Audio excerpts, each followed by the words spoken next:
listening to The Review on the OSG Sports Podcasting Network. Welcome to another round of The Review here at the OSG Sports Network. Jon here, Marty there, Jon here. And this is a special treat because I went to the bullpen this week.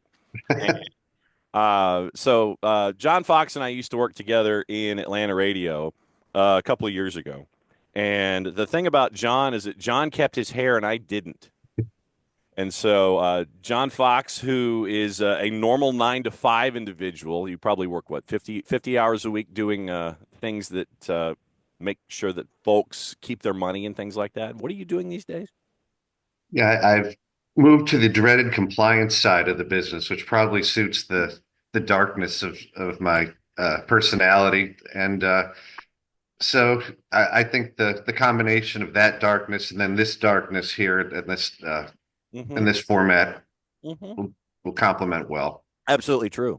And so full disclosure, Jon and I used to work together in Atlanta radio many moons ago. And then he went to the dark side and actually is 9-to-5ing it, where I never changed. And so we brought Jon in to talk about the B1G, his beloved Illinois, as you can tell from the apparel and the opinions that will come. And so Jon's hanging out with us this week. Phil is going to drop in with a self-contained report because he took the boss to Georgia Southern and Troy. So we'll get to talk about the Fun Belt with him. We'll have football on a budget and previewing next week coming up in just a little bit. So let's go storylines. And top 25 will start here, and I'm just going to play cliffhanger. And you know, if there's a game you guys want to talk about, just start talking about it, and I'll shut up. Oregon hangs on to beat Wisconsin. They had to score 10 in the fourth quarter to win 16-13. And the first thing that stuck with me, and I'm going to throw Jon in the pile immediately here. Fourth quarter, NBC doesn't stick to jump around. They go straight to commercial, and then they run like 15 seconds on tape. Come on, man. You got it. You're in the first year of a network contract. You got to show the whole thing when you're primetime Saturday night. What is wrong with these people? The networks consistently do a good job of ruining the product, in spite of the product being what should have spoken for itself. Playing at Madison in general is difficult. In that situation, extremely difficult for Oregon. Hats off to them for pulling it off. Dylan Gabriel, 22-31, 218, and a pick. And Marty, they had to rally fourth quarter to make this go down.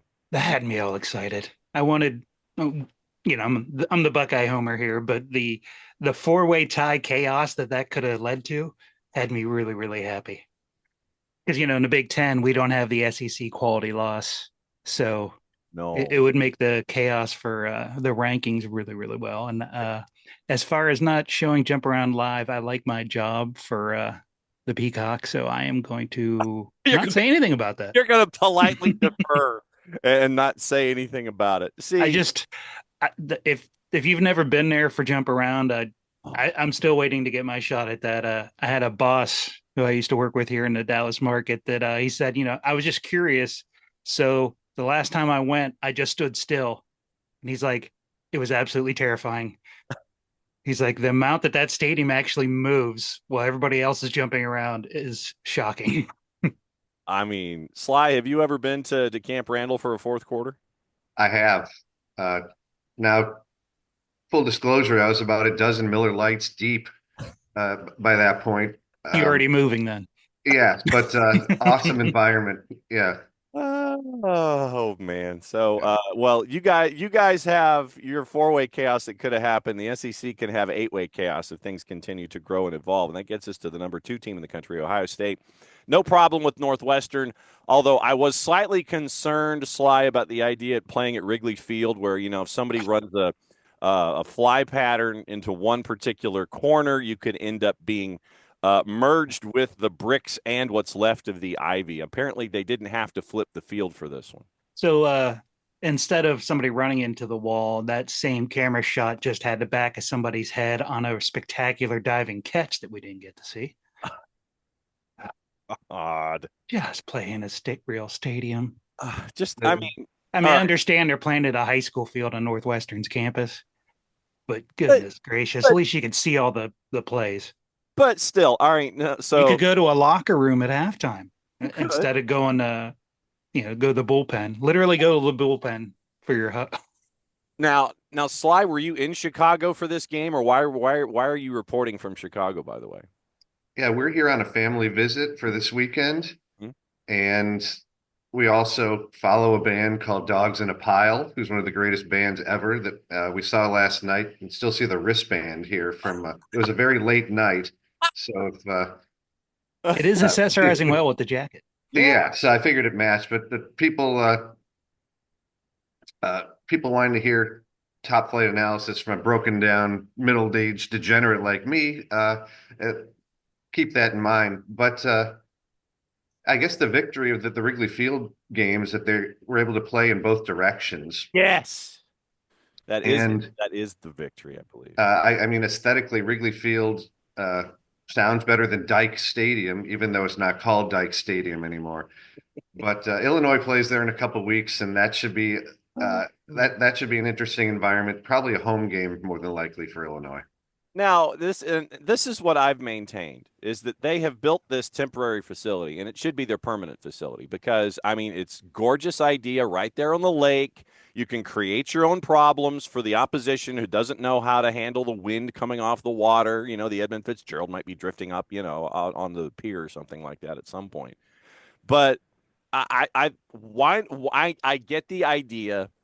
I get the idea of being at Wrigley Field. You know, it's kitschy. It's at Wrigley Field. You know, Harry Carey. You know, in in between the third and the fourth, you get jump around at Camp Randall. You get the voice of Harry Carey singing "Take Me Out to the Ball Game" or something. Third and fourth quarter. I mean, let's be honest. The teams are playing at Wrigley just bring more fans, so they're just trying to get some more I know revenue. And I know that at Northwestern, you're talking about a capacity of like what 6. But go to Soldier Field. True. I mean, you could go to the spaceship. And when I mean a capacity of 6 on the Northwestern campus, that's literally what I meant. A capacity of 6. Not 1,000, just 6. But it's a gorgeous idea. I get the whole Wrigley thing, John, but it's just, it drives me crazy when you try to shoehorn ideas into being kitschy and cool, Well, with all due respect to you, Marty, I'm guessing the white collar Ohio State crowd would much prefer go hang out in Wrigleyville as opposed to Evanston, and it's a great idea from all angles except the football one. It did not look great on TV. I don't doubt that because you've got the baseball positions for a football game, and so you're shooting down the left field line. So if you're a pull hitter out of the right field, the right-handed batter's box, then you're okay. As a Arlington Renegade season ticket holder, I'm used to a baseball stadium turned into a football stadium, but at least they got stuff close to the field. Yeah, true. Yeah, that was just the one side. You're just like, no. There's 50 yards behind the sideline. Yeah, I mean, at least you could have. All right, so here's where we put our thinking caps on. If you've got a game at Wrigley Field, what do you do in that 50-yard gap in center field and right field? John, if you're in charge of logistics and bringing folks in and filling up that space, what do you do in center field and right field for a game at Wrigley? Is it bouncy houses? Is it water slides? How are you filling that space to make it aesthetically pleasing for a television broadcast? I think you have something like the old Milwaukee Brewers thing where they had the people sliding into the beer stein, something. I think something. I think it has to be alcohol related because that's really. I'll tell you exactly what to do. Yeah, we saw this over at our friends at Petco Park when they had their bowl game. They all the extra space. They sold sponsorship to a truck maker. They're not paying us, so I'm not going to say the truck's name. There you go. But if they will pay us, I'll gladly say it twice. Mm-hmm. They set up, you could buy a tailgate spot in that open area. Yeah. So they had catering. They would come over to the whatever truck you posted up on. They had bean bags in the upper part of the truck. And then they had little tables in front of your tailgate, and the rear of the truck faced the field. And you could stand up on there. You could do whatever you want. You weren't in anybody's way because the people sitting in the stands were raised. It was a great way to take up space. It was a good way for them to sell a commercial, and it looked less stupid than what you saw yesterday. And I'm just going to be honest. Mm-hmm. It was on the B1G network, so Yeah, that's true. I would say in general, being here right now, there's a darkness or a dark cloud hanging over anything to do with Chicago sports. True. And really the Hail Mary in the Bears Commanders game really sent the whole city into a death spiral. You can feel it. And the game yesterday sort of piggybacked on that. It accentuated the death spiral that we continue to see in Chicago. So, so that DB talking smack during and slightly after the snap is just continued to jinx. yeah, has it? You think? Yeah, because of the Paul, it has to be there. And next game on the board, Texas and Arkansas. Wilkie will probably talk about it in the midweek. It was part of the review. Texas doubles up Arkansas 20-10. Arkansas had 2 turnovers. That was the difference. Penn State and Purdue. We got a lot of B1G activity here early on. If you're Purdue, why? That's an engineering school, right? They're supposed to have smart people. Yeah. Yes. In theory, yes. Okay. So if you're at Purdue and you're painting your end zone, you paint your end zone, a particular flavor. Then traditionally, unless they've adapted CFL rules, the end zone is only a certain length, certain depth. Then you have what last time I checked we referred to as out of bounds. The places where you can't catch anything or have any kind of activity and have it count toward the actual score. But apparently in the game yesterday, the field that was painted at Ross-Aid, which is not anything close to Power-Aid or anything like that, any kind of a sports beverage, unless there's something in West Lafayette that I don't know about when it comes to tailgating. You had a receiver for the home team who thought he caught a pass in the corner of the end zone. But apparently 2 yards or so outside of the end zone, which was painted black, you still had, for those that didn't watch the game, exactly like the rest of the end zone. Yes. So you have the rest of the end zone painted black, and then 2 yards outside of said end zone, it continued to be painted that same flavor.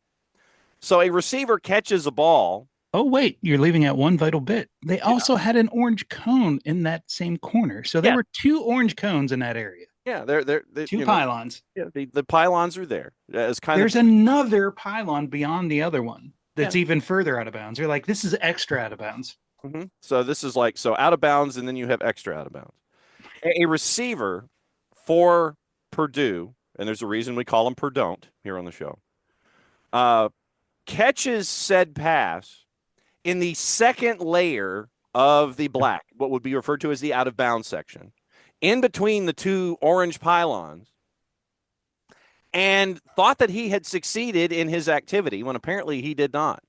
The rest of the civilized world visually got to see that he did not succeed, and even had a flag thrown at his feet because of his activity.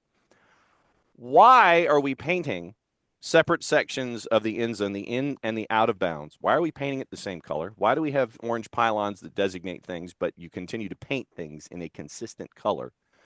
And I want to know what the second pylon was for. Yeah, really. Did you even see anything on this on social media, John? Did you see this at all? Does this surprise you involving Purdue? I didn't, but that's more representative of the state of Purdue football at the moment. I mean, Jeff Brom is no fool. He got out of there at the right time, and then they made this hideous mistake of stealing Ryan Walters away from Illinois and thinking there's going to be no bad karma associated with it. Sure, they had a nice first year, and he's a great defensive coordinator, but it would be a miracle if he survived the offseason at Purdue. They've completely run their program into the ground, and considering the state of the Big Ten right now, and then painted that ground incorrectly. Yeah, they're in complete disarray, I guess is what I'm going with.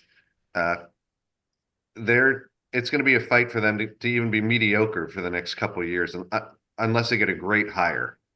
1-9 with the loss, 49-10, and it probably wasn't even that close. 0-7 in the conference. Purdue passing on the day, 217 yards, 3 separate quarterbacks, by the way. 3 quarterbacks combined for 217, and That's very Michigan-esque of them. Yes, and Purdue rushing, by the way, 3, 6, 8 different rushers, 85 net yards offensively. So if my math is correct, that gets you to 302. Penn State passes for 305 and 234 on the ground, and 7 different rushers, including someone named Tysier Denmark, who had 1 carry for -4 yards. So You talk about a team that needs a new stadium. I don't know if you've ever been there. I don't know if they fixed these yet, but those bathrooms. My family had season tickets to Cleveland Municipal Stadium. Those were better. Mm. When did they finally get lights at Purdue? That's a good question. I remember working a game there, and they had these little drive-up generators with telescoping poles that were the lights for that stadium. I don't want to know about your telescoping poles at Purdue, sir. And that was this century, by the way. Yeah, they had lights at Wrigley before Purdue. Kansas and BYU. Kansas knocks BYU out of every discussion of everything. This was Big 12 after dark. Kansas, by the way, a special teams mistake by BYU sets up the Devin Neal touchdown. Kansas improves to 4-6, 3-4 in the big XII. BYU, first loss of the year, 9-1, 6-1 now in the Big 12. How far, Jon Fox, Jon Fox, a positive, does BYU plummet after losing to a team that came into this game at 3-6? So I'm going to answer this in an overriding theme that in the first year of a 12-team playoff, the powers that be are going to try to manufacture the most profitable 12 they can possibly put into the mix. Absolutely true. And not surprised at all, BYU is only a 3-point home favorite against a Kansas team that lost to Illinois, of all things. And I would expect to see a lot more of this going forward as things shake out in the respective conferences. Those that don't fit the profile of a Notre Dame or anyone that they would want in the top 12 are going to have a mysterious loss, just as this. Remember, it's only a quality loss if you're in the SEC. Yeah, that is the overarching theme here for a show that has one of its bases of operations in the heart of the Southeastern Conference, where it just means more. And they could have an 8-team tie, by the way. You could have an 8-team piece of chaos, and I think all 8 of them would end up making the field of 12. And that's just me. And I will say, much like the college basketball tournament, I think there are predetermined slots for conferences, and they're going to try to engineer the teams into those slots and out over the course of the next few weeks. No doubt. What I have maintained, and this is my theorem for the morning, and I view this pretty much for any large big ticket item television extravaganza created for ratings and such, is that those people in positions of power, a lot of alliteration from anxious anchors placed in powerful posts, that they view their tournament, whatever it is, as a television program. It is a mini series. So what you're trying to do is you are trying to make sure to get as many eyeballs as humanly possible for your mini series. You want Who Shot JR. You don't want Jenny Lee Harrison coming in for Suzanne Summers in Three's Company. That's what you're hunting for here. No offense to Jenny Lee Harrison, because I continued to watch Three's Company at that particular time when you had that swap when Suzanne Summers had the contract dispute. But that you're trying to program a television series. You're programming a mini series here.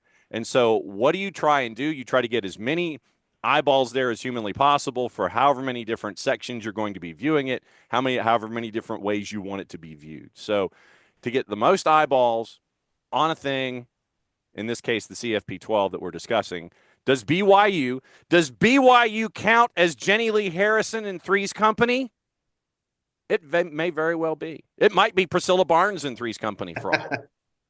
But that's what you're staring at here. You want Suzanne Summers, Joyce DeWitt, John Ritter. That's what you want. You want that for Three's Company. You don't want the ancillary characters trying to take over. You don't want give me Don Knotts all day long. Yeah, of course. Yeah. Well, see, over the Ropers, and then when the Ropers had their spinoff, then then things didn't necessarily go well. But that's where I am with a lot of these new contracts, John. It's like for me, it is you're programming a television series, and you want to try to make it the most appealing television miniseries that you can.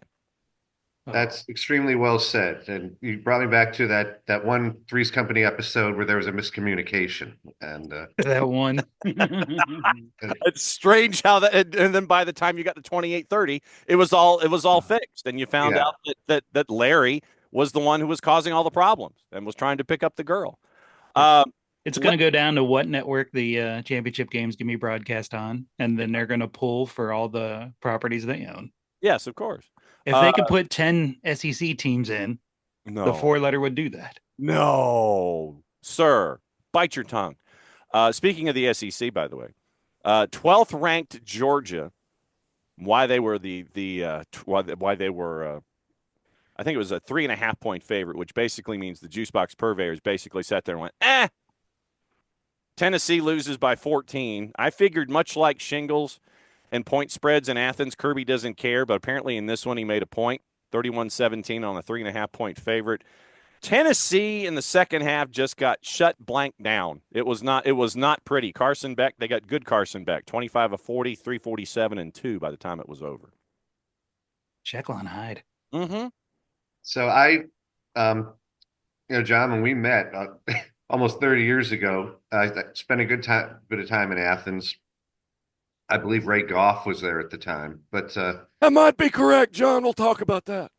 one quick point. I buried the lead. I believe Colorado is the team that they want over BYU. I think that Absolutely. right. So, but Georgia, you see it at different points throughout the year when they've got their act together and aren't making horrific mistakes. They can shut you out. Yeah, and they can dominate you in every phase, and that's what happened last night that I saw. Yeah, no, it was painful at times to see Tennessee try to do things offensively, and they end up with 17 points on the board in Athens in a huge environment. Going through the rest of the top 25, Notre Dame beat Virginia, we're all shocked, ... Alabama put 52 on Mercer. I think that was either senior day or homecoming or combination of both. Ashton Genty, by the way, 32 for 159 and 3 as Boise beat San Jose State 42-21. This is another question that we always have. At the end of the year, Sly, you know how we have the best athlete of the year, and they get to hold the really heavy trophy at the athletic club in New York City. We have here at OSG Sports, we have a s'mores convention. And this is where we invite the coaches of the year and the players of the year, the top 5. They come to our s'mores convention, and we all just kind of have s'mores and share stories. If you were in charge of the player of the year, how is your ballot for the top 5 in college football? Who are you bringing to the OSG Sports s'mores convention? Also, I'm sorry that the coffee maker is cleaning in the background, if you hear that. But Pour me a cup when it's done.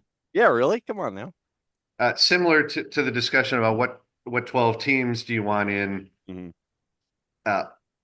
what 5 players do you want that will look best in a suit in New York and the best jewelry from the highest profile teams. Okay, so Craig Hayward will not be in the room. No, that is absolutely true. So so you would invite to the OSG Sports S'mores Convention and Extravaganza, I'm guessing Travis Hunter. We would invite Ashton Genty from Boise. I had Blake Horvath from Navy and Diego Pavia for a Go Diego Go, and for the two of them. So and Pavia and Horvath, but obviously with what has been happening recently with the offense from Navy, I don't know if I think we probably should still invite Blake Horvath to the OSG Sports S'mores Convention. Because we're ones for the underdog. Bring him to our campfire. Yeah, so everybody comes around the campfire, and then we were trying to figure out a 5th, and we thought it was going to be Cam Ward, but I cannot pull the trigger on someone from the University of Coral Gables, considering that I graduated. I'm going to go real homerish here, but no. How about Howard? from Ohio State. Look at his completion percentage. Okay. He's number 2 in the country, right behind Dylan Gabriel. That's perfectly well. And Dylan Gabriel, for me, I don't know if Dylan Gabriel has been a point of contention here on the show, John, as to whether or not he should be invited to the S'mores convention and clothing extravaganza. So in your 5, I've got, like I said, we've got Travis Hunter, Ashton Jenney, Diego Pavia, Blake Horvath, and some combination of Cam Ward and Howard from Ohio State. Where's your 5? Screw the ratings. Screw it. It's all about us, man. This isn't about people campaigning by doing the Heisman pose every third game. No. This is who do you actually like, and you're not. Who do you like, and who do you want to share s'mores and gear with, basically? I totally misunderstood the question. I apologize. Perfectly fine. And I'm totally unprepared to answer it. Sweet. I'm unfortunately. All right. So then let's go. Give me a left tackle or a nose guard. There you go. So then give me who's your coach of the year that you would invite to the S'mores extravaganza and gear exchange? It's got to be from Indiana. That's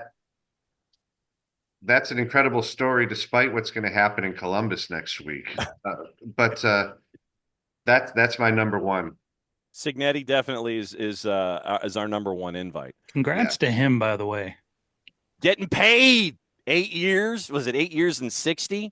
And I'm worried about that game next week. If you could see the chair I'm sitting on, there's a crease in the middle. I'm already clenching. Wow. SMU continues their run at 14. They go to 9-1. They were trailing BC. Up. They were trailing BC, and then they came back to win by 10. Texas A&M, no problems with New Mexico State, 38-3. Kansas State, they were number 16, and I say were because they lost to Arizona State in Manhattan last night, 24-14 as we're talking. Colorado doubled up Utah, 49-24.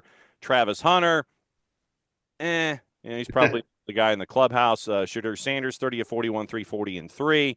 Washington State loses to New Mexico. New Mexico kind of shook things off a little bit. They had a horrible start to the season. And in Albuquerque, they improved to 5-6. Washington State drops to 8-2, and anything that they had in being in the Tupac, trying to get an outside bid, that's not going to happen. Hey, they're still in the top 2 of their conference. Yes, they are in the top 2 of their conference. By the way, probably one of the finishes of Saturday and on the weekend happened on Saturday night before we got into the Georgia-Tennessee game and all that kind of stuff.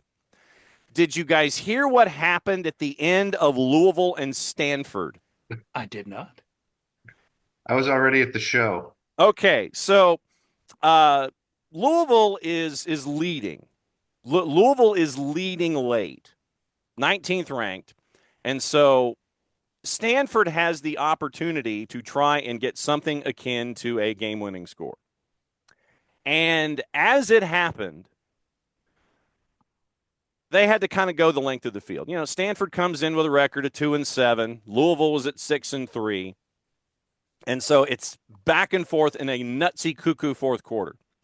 Down 35-21, Stanford tied it on 2 Emmett Mosley version 5.0 touchdown passes.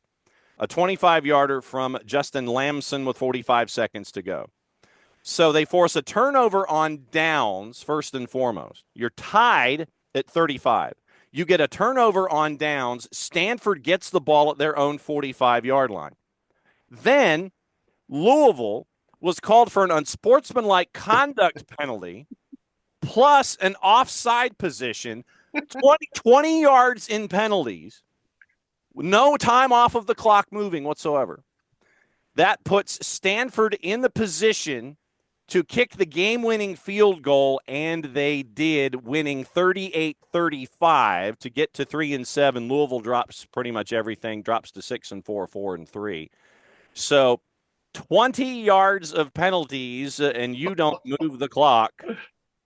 Jeff Brom, quote, after the game. A lot of silly things happened throughout the game that cost us. It really happened throughout the entire game, not just at the end. That's on me. We've got to have more discipline. We gave in at the end and did some really dumb things, so we didn't deserve to win, end quote. Yikes.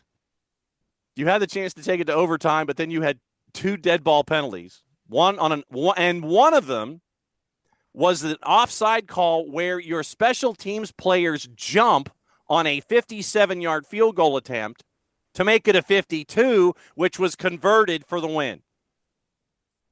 Bruh. How much did it clear the goalpost by? Ooh. Oh, no, it was cleared. It was crushed. Okay. It was not an I was issue. going to say if it was good from 57 anyway. Yeah, no, But if it wouldn't have been good from, like, if it just barely got over. Oh, yeah. That's just I guess some of the most interesting games out there are teams that are rated in the teens. Yep. Washington State, I mean, all their home games are in the snow, even when it's in August. But going down to Albuquerque and losing there, and I live near Syracuse right now, and I saw Stanford come in there, and Syracuse played as horrible a game as you can imagine to lose at home to Stanford earlier in the year. And Syracuse is having a great year, but I suspect that that Louisville just completely fell asleep and didn't take the game seriously and got stung. I think that is true. Yeah. Clemson beats Pitt 24-20. South Carolina wins at home 34-30 over Missouri. LSU in Florida, by the way, the University of South Georgia Gainesville campus, continues their damnedest to try to keep Billy Napier around for a 500 team, even though Scott Strickland said he's coming back next year. And so, of course, what do? They start winning. Garrett Nussmeier, 27-47, 260 in a score. So LSU was ranked 22nd. They dropped to 6-4. Brian Kelly has decided to yell at wide receivers on the sidelines.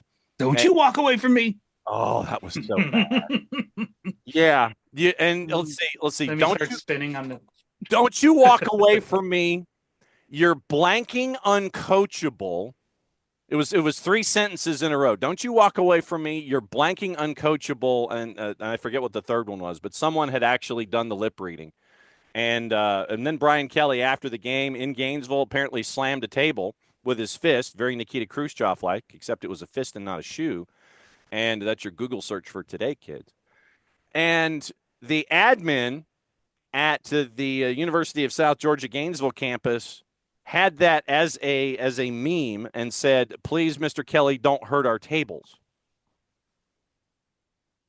So don't do it. This could be, Marty talked about the SEC getting 8 or 9 teams in. This is the playoff committee saying to LSU, "I will bury you." And it's good. I would expect any team that's on the fence in the SEC that they don't want in to lose in similar fashion over the next few weeks. That is true. That Alabama, Georgia, I think we know how it's going to play out. Oh, absolutely we do.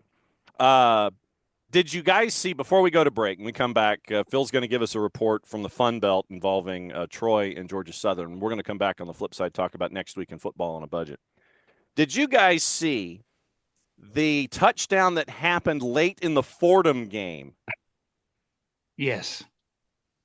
I did not. So late in the Fordham game, Fordham came into their game at 1-9. And late in the game, there's like less than 2 minutes to go. You have an interception by Fordham, huzzahs and hoorays. Then, as the guy is running down the far sideline, he pulls a hammy. Literally, he gets about 20 yards downfield, pulls a hamstring. And so you see the play almost come to a full stop, but the guy has enough presence of mind to lateral to a teammate who finishes the run into the end zone for a touchdown. Huzzahs and hoorays to Fordham for having that kind of presence of mind. So you had a pick, you had a pulled hammy, you had the finishing of a pick six, all in the same play. That is what Division I AA football does for you people. Yes, and it should get you interested in rugby because that's kind of stuff that goes on every day there. Yes, absolutely true. See, that's what he gets for not taping up like that. See, this is what happens. And so that is our rundown of the top 25. When we come back once again, Phil is self-contained, as we say here in the biz. It's a report on Georgia Southern and Troy. You can't contain Phil. No, you can't. And hey, dude, he's the tallest one of us here. He's 6'6". You can't contain him at all. So he's going to let us know what's going on in the Fun Belt. It was his one trip down there to catch up with the alma mater, and the boss went with him for Troy. and Georgia Southern, and it was not a good day for Georgia Southern. So when we come back after that segment, we're going to look at the games next week, football on a budget. You're watching the review here in the OSG Sports Network with special guests this time because we decided to go to the bullpen and bring in folks who are live in Chicago this time around. So it's Jon Fox, Marty Zarenko, and me. We'll be back after this. Please like and subscribe.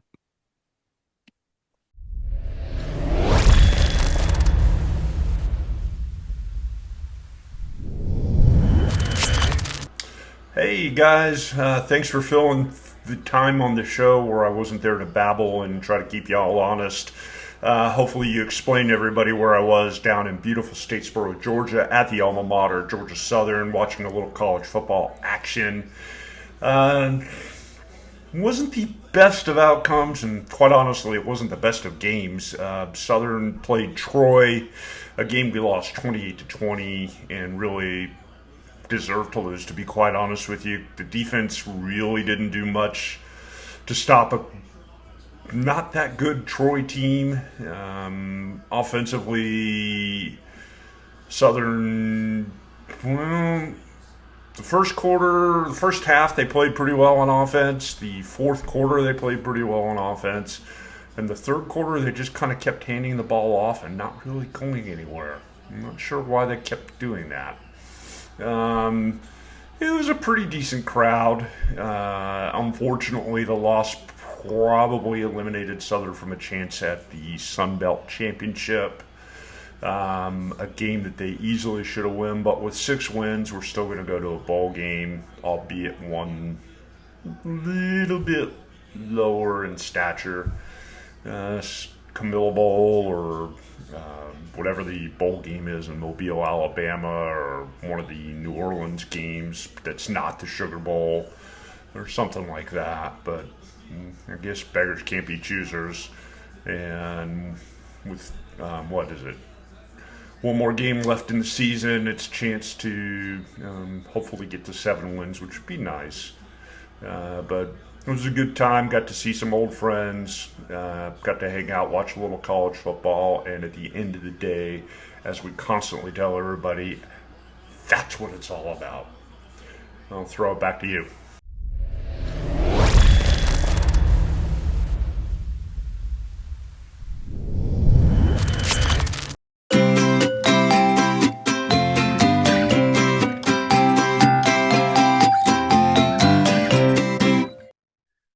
Over here in the OSG Sports side of things, we talk football. Football. College football version here with the College Football Review every single week. But for those of you that like not just football with 2 O's, but football with a U, Futbol, there's the Soccer Down Here Network. I'm John Nelson. I host the morning show on Soccer Down Here along with Jarrett Smith, Nick Alifi, Jason Longshore. And if you're looking for the best information when it comes to the world of soccer, based in the southeastern United States, but we don't leave anything off the table. 9:05 Eastern time until 11 whenever. Sometimes we go for a while. SDH Network morning show, soccer's morning show, Monday through Friday, plus all the live events we do. It is your place and your source for soccer that is based in the Southeast, but covers everything on the world. SoccerDownHere.net, the Soccer Down Here app, available iOS and Android through our friends at Spreaker. That's like speaker with an R in the middle. Spreaker, do a search for OSG Sports, do a search for Soccer Down Here. All the soccer content all in one place. It is the SDH Network and Soccer Down Here.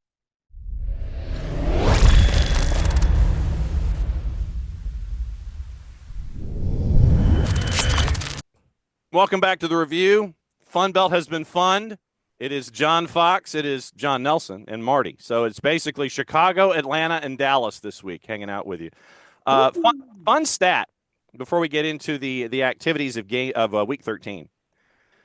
Mississippi Valley State beat Florida A&M this past week, 24-21.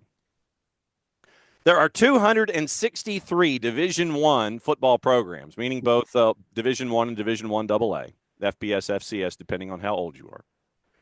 One team has not scored over 21 points in a game this season. One of 263. Can either of you name said program that has not scored more than 21 points this year in a game? Florida State? Oh, It is Florida State. You had Oh, the wow. no. exactly. Yeah. So Marty's going to have to cut that and loop that now. So yeah, no. John, you now have a new ringtone on my phone. I absolutely do. 1-9, and we are the only program in all of Division I football, and we, because I'm an alum, that has not scored more than 21 points in a game. Oh my God, do we suck? And by the way, you know what? If you multiplied 21 times 3, that would be the buyout for Mike Norvell. $63 million. I don't have that right now. Yeah, I remember 30 years ago you talking about the nightmare of Pat Tomberlin, but I think right now those look like the good old days. Oh yeah. I've had I'd like to see a segment, a betting segment with us that I want to see the crazy parlays that some of the alumni down in Florida are trying to hit in order to cover that payout. Yeah, I mean, I've had to invoke Daryl Mudra multiple times on the 280 character app this year. Which one? There's two of them now. The original, the because as much as I'd like to sit here and go like that and let everybody know which one it is, the original 280 character app, not the Blue Butterfly, the original. Hey there, Mr. Blue. We're so glad to be with you, Sky. But yeah, so I've had to invoke Daryl Mudra multiple times this year. I should never have to do that. No alum from Florida State University should ever have to invoke the name of Daryl Mudra repeatedly this season, but we are. Now that the Fun Belt has been funded and the week that was in the top 25 has been weeked, it is time to get into week 13 and find out what everybody is looking for when it comes to their matchups across the board. All right, so John, since you are guest spotting this week, you're the very special guest star in this Quinn Martin production. That's another Google search, kids. What game are you staring at this week? What is in your spot shadow for games upcoming that you're going to be sitting there and gnashing your teeth and biting your nails over? Well, first is the game of the largest national importance, which is Illinois at Rutgers. In front of a capacity crowd in Piscataway. Will the guys manning the cannon fall asleep again? Yeah, but because of where I am and where I went to college, it's got to be in Indiana at Ohio State. That it's been brewing for weeks. It's a fascinating storyline. Yeah, so I'm just gonna be under heavy sedation and see how it plays out. So I could have Illinois and Rutgers on Peacock at noon while he's watching the other B1G kickoff, Marty, with you in Indiana. By the way, get-in price at the Horseshoe, $114. That's lower than I thought it'd be. Mm-hmm. Yeah, the state of Ohio, nobody will be using the quad box on YouTube. That's going to be a single full screen the whole way around. Yes, absolutely true. And I'm going to continue to be watching with the conspiracy theories as I fly down to Central Florida to catch up with Major League Soccer playoffs. So I will be watching all of you from afar and watching on my mobile device as I sit here and scan all of the others. If you did not have your homecoming or senior day this past weekend, you're probably going to have it this weekend. Wake in Miami, Ole Miss is at Florida. SMU is at Virginia. That's a sneaky one just because you got travel from Dallas to Charlottesville. That one's sneaky for SMU, so you got to keep an eye on that one. UMass at Georgia. 2, 3, 4. Quality SEC match. Yeah. Texas El Paso is at Tennessee. I shudder in fear. Wow. Undefeated out of conference. So amazing. Yes. So Texas El Paso at Tennessee is a 1:00 kick. Since it's not football on a budget, Charleston Southern at Florida State, 1:00 get in price, $19 at Doak. Yeah, thank you.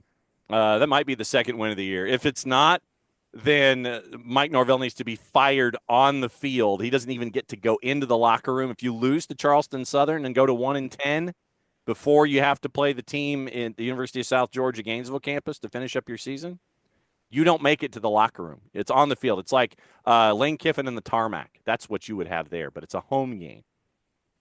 The Bucks of Charleston Southern. Looking at ranked teams, Kentucky at Texas. Kentucky has given another high-ranked SEC team some trouble this year. But it ain't going to be Texas.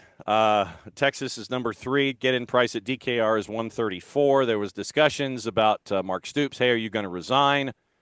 No coach is going to resign with the contracts that are out there currently. That is not going to happen. His name is Stoops, not stupid. Yes, that is true. Penn State at Minnesota. That's interesting.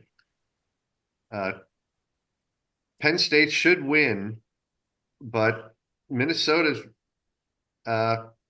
style-wise could keep it close enough so that Penn State trips up.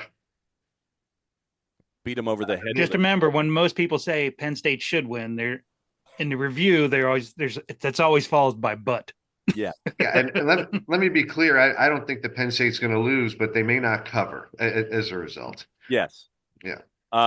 Get-in price at Huntington Bank Stadium in Minneapolis is $25. It's the 3:30 game on CBS.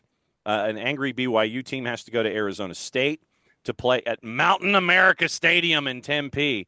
Get-in price $182. Why?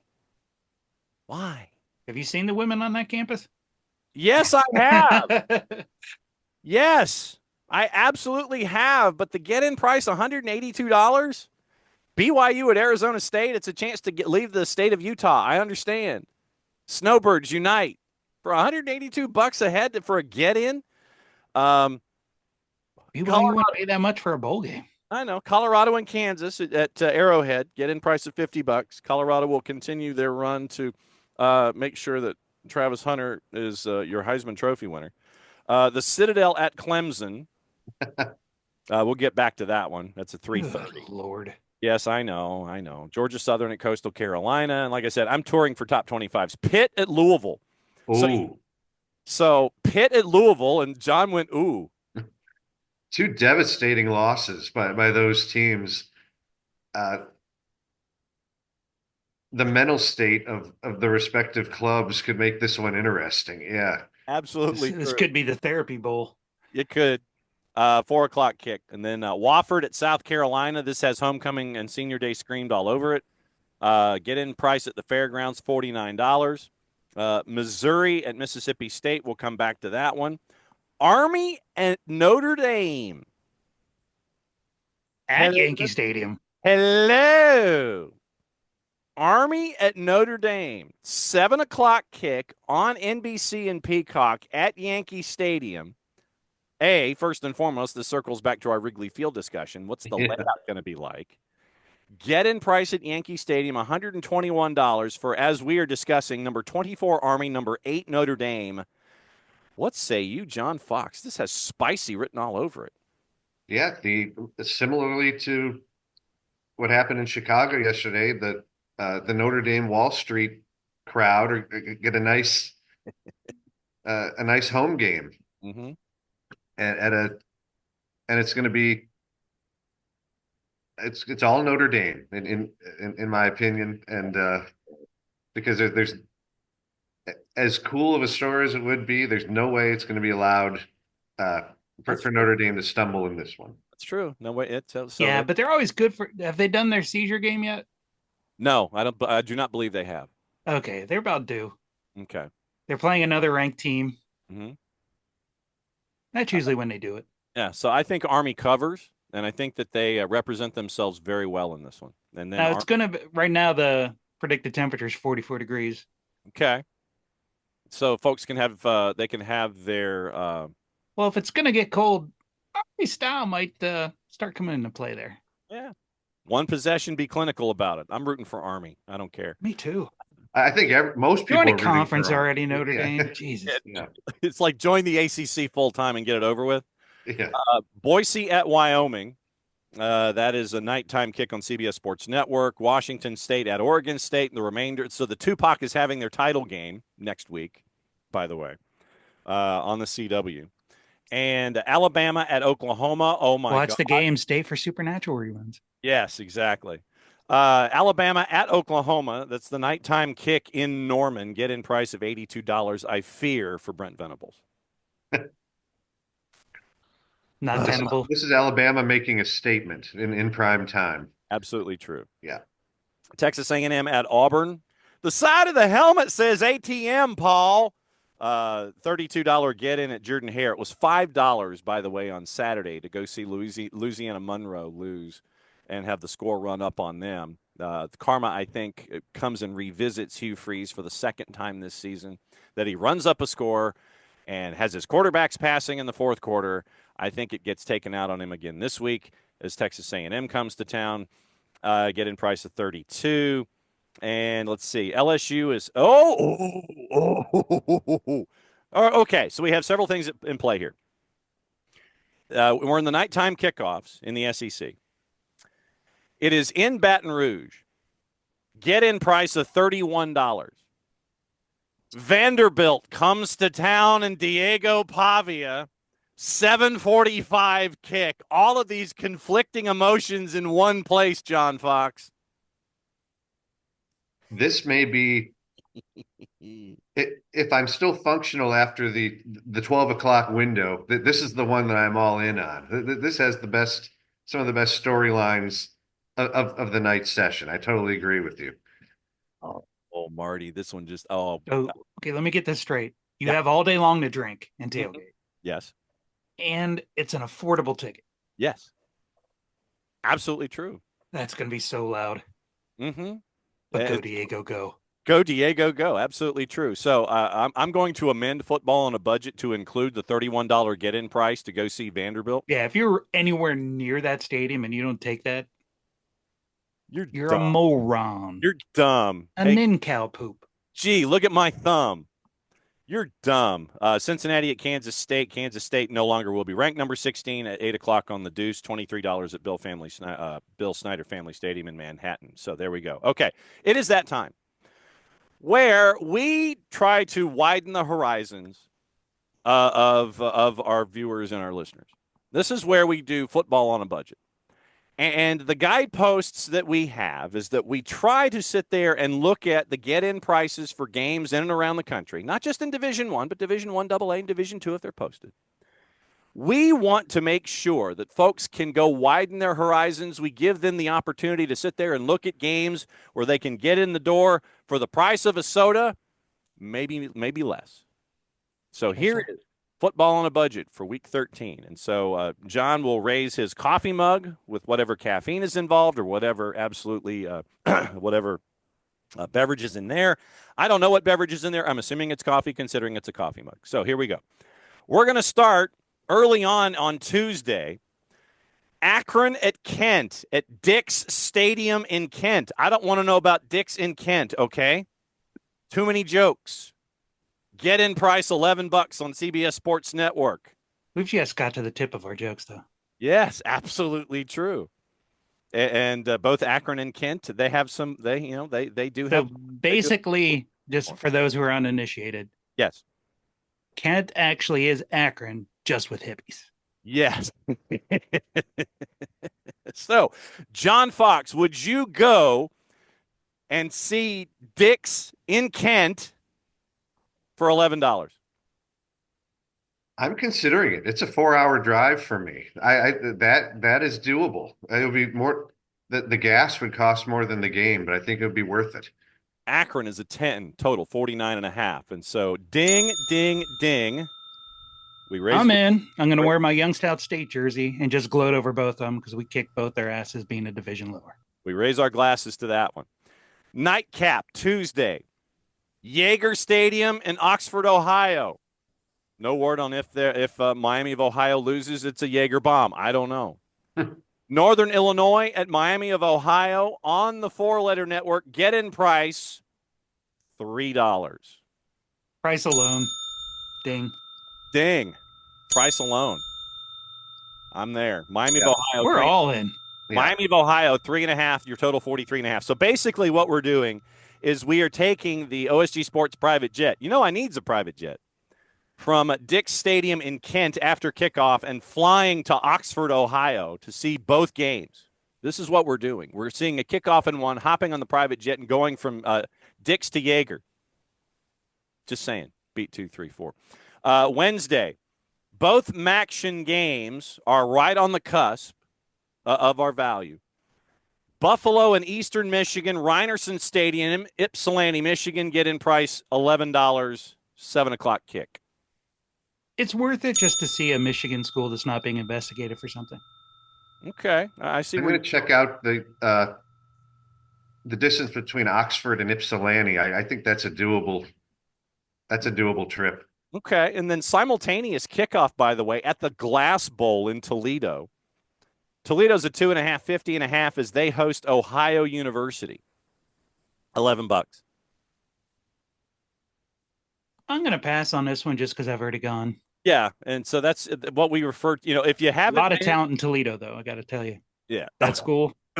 okay, underrated. I don't know what they've always got players.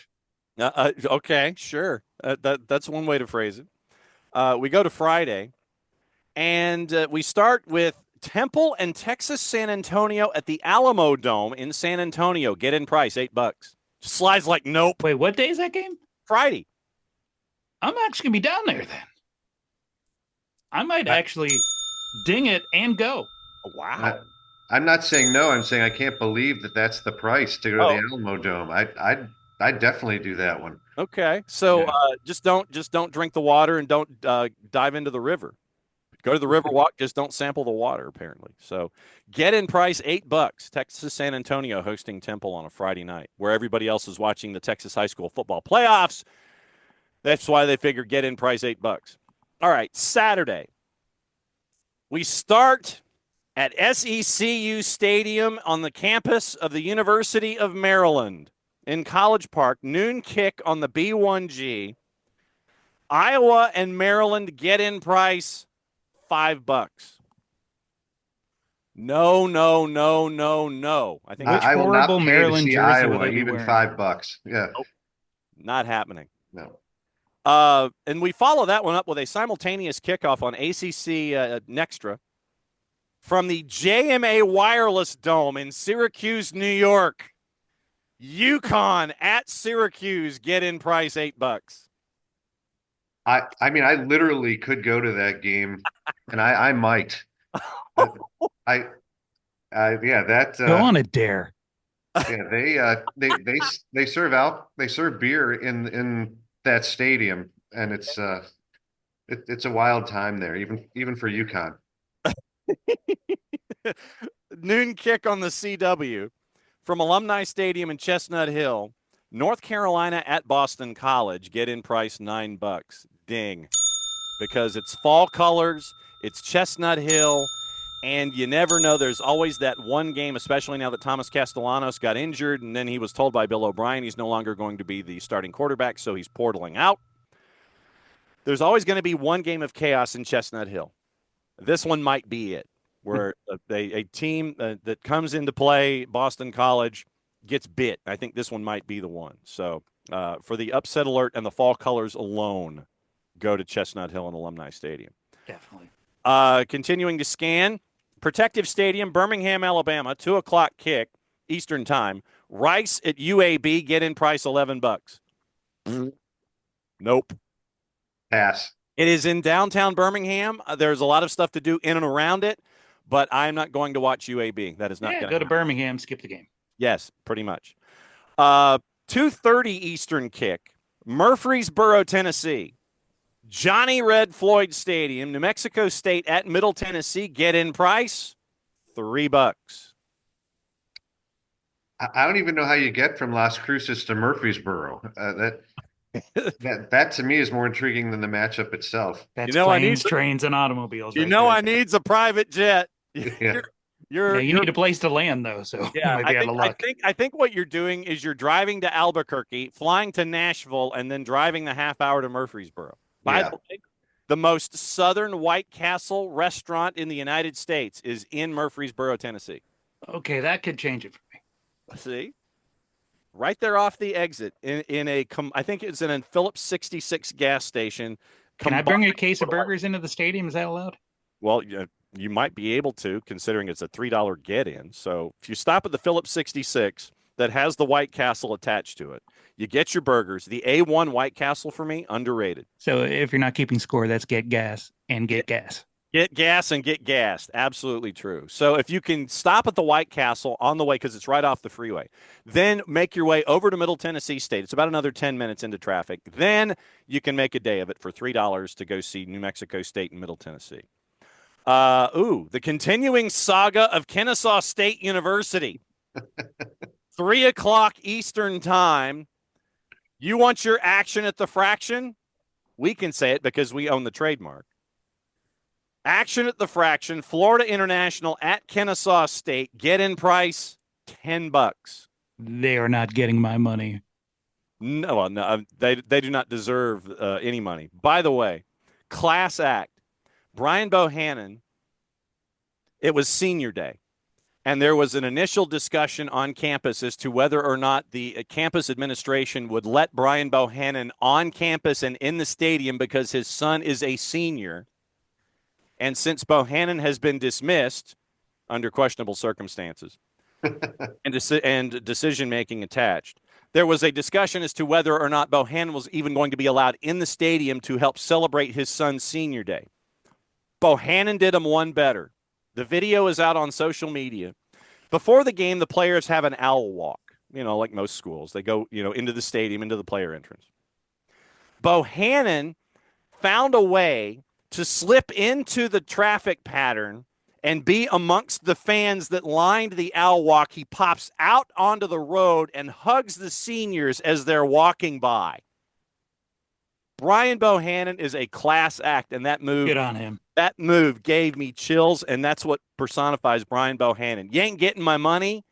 That ain't happening, but it was a great day if you were a senior at Kennesaw State, even though you lost another heartbreaker to Sam Houston. So you ain't getting my money. However, Centennial Bank Stadium, Jonesboro, Arkansas, $11, 3 o'clock Eastern kick, Louisiana Monroe and Arkansas State. This is what we now do. That's in Arkansas, so $11 is worth more there. Oh, wow. We have not been to Centennial Bank Stadium yet this season, so I'm giving it the conditional ding. We have not been there because, we've been to Reinerson a lot. So I'm like, if you haven't been, go. We haven't been, so I'll sit there and go, yeah, Jonesboro, Arkansas. You're flying into Memphis and then driving up. So I'll go, yeah. Louisiana Monroe had 85 yards of total offense at one point against Auburn on Saturday. South Alabama and Southern Miss also at 3 o'clock at M.M. Roberts Stadium in Hattiesburg, Mississippi. Southern Miss has only won once this year. Get-in price, $11. You can go to the Jitney Jungle, you can make your beer run, and then you can make your way across the freeway to the stadium. Nope. No, Sly's like, I ain't doing that stuff. No. Not even if they had a Buc-ee's outdoor. No. Boca Raton, Florida, FAU Stadium, 3 o'clock. Charlotte at Florida Atlantic. Get-in price, $8. $8. I'm yes. I'm in. Yes. Because you get to go to Boca. Yeah, Meisner Mall, and then the game. Exactly true. Let's see. Clemson, South Carolina for the Citadel in Clemson. Get-in price $11 at 3:30 on the CW. Nope. Too much of it sounds like it's too much. There are better options. Yes, they're true. Speaking of better options, Maverick Stadium, Logan, Utah, 3:30 on CBS Sports Network. San Diego State and Utah State. Get-in price $7. Yes. Logan, Utah. Maverick Stadium with a K. It's not spelled I-C-K. It's Maverick with a K. Yes, definitely that one. Let's see. Raymond James Stadium, Tampa, Florida. 3:30 Eastern Time. $9, Tulsa and South Florida. Go to Ybor City and then go to the game, or go to the game and then go to Ybor City? I think what's left of the beaches out there, you could find one and go to the game the same day. I like that idea. All right. I would say no initially, but they need some of the tourist money, so I'm going to say yes. 4 o'clock, Louisiana Tech at Arkansas, Razorback Stadium in Fayetteville. Get-in price $10. It's an SEC venue, and you're getting in for $10. Game will be a blowout, so that you might have to get there early to get your tailgating in, or stay late to get your tailgating in. So the question is, do you go to an SEC venue that you might not have gone to for $10? Absolutely. Okay. That might be fun. So then we transfer. So then we transfer that $10 to a 4:15 kick on the SEC network. Missouri at Mississippi State, get-in price $4. Cowbells and Clanger for $4. Well, since you're not going to Hattiesburg, I would say yes to this one for the same rationale of the SEC venue for $4. Yeah, for the price. All right. Not $11 for the teams. No. Only for the price. For the price and for the atmosphere. Absolutely true. Bobcat Stadium, San Marcos, Texas, 7 o'clock. Georgia State at Texas State, get-in price $11. State matchup. I'm in. Get some Shipley I'm in love donuts with while you're Georgia there. State, yes. Okay. Let's see. 7:30, SB Ballard Stadium in Norfolk, Virginia on the U. Marshall and Old Dominion, get-in price $3. Ding. Wow. Not me. Marty's dinging to get in for $3. Yeah. We mentioned I don't think I've ever been to that stadium. That's the main reason. And right, absolutely. as a Youngstown State alum, I'll go just to boo Marshall. There you go. We mentioned suspending the rights of engagement for the price tag because of the $31 get-in right now for Tiger Stadium for Vanderbilt and LSU. Then the last one in FBS, Reno, Nevada, 10:30 Eastern time on FS1. Air Force in Nevada at McKay Stadium, get-in price $9 to go to Reno, Nevada. Yes. I think Marty's going for the gambling alone. Yeah. And to try to beat Bravo X-Crown Reno football. 911. Yes. Everybody. So the gambling and the $9, that's going to work. So wait, Now, I think 1AA is about to start their playoffs, so there's going to be nothing affordable there. no, well, actually, sir, What? Dartmouth Memorial Field, Hanover, New Hampshire, noon kick, Brown and Dartmouth, get-in price $7.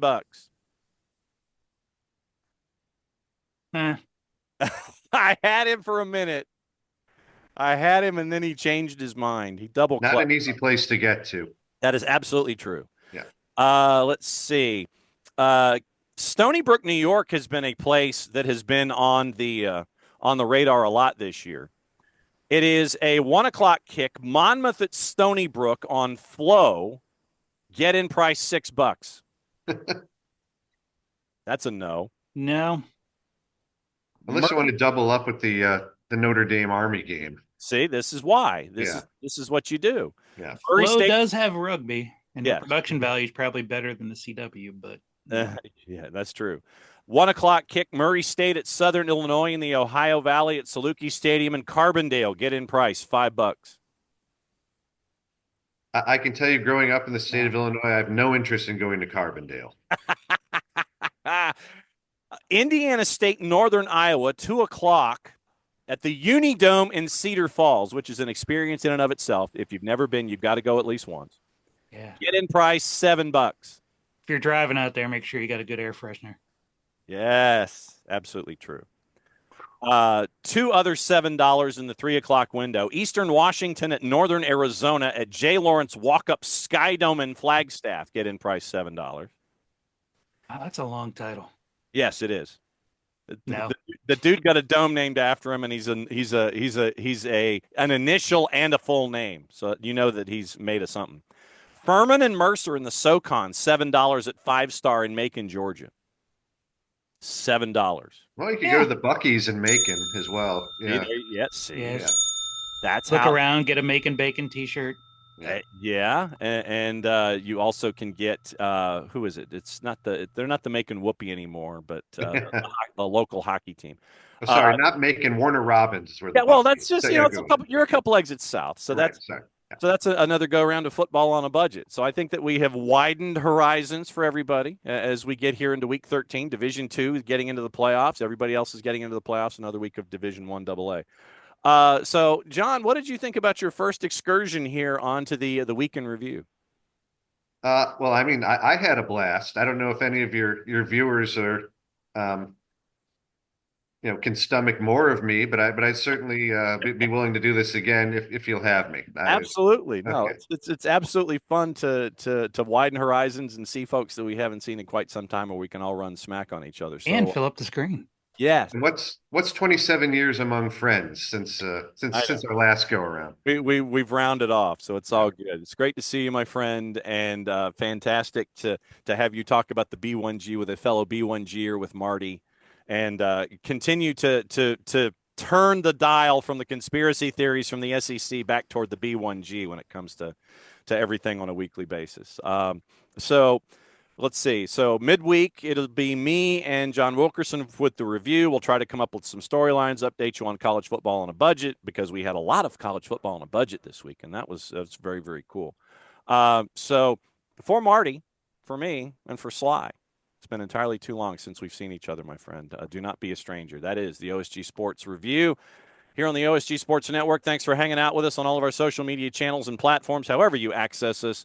We will see you in the midweek, and then we will see you again back here next time. Thanks for hanging out. Play it safe, everybody. Enjoy the games. Please like and subscribe. And Michigan lost in the bye week.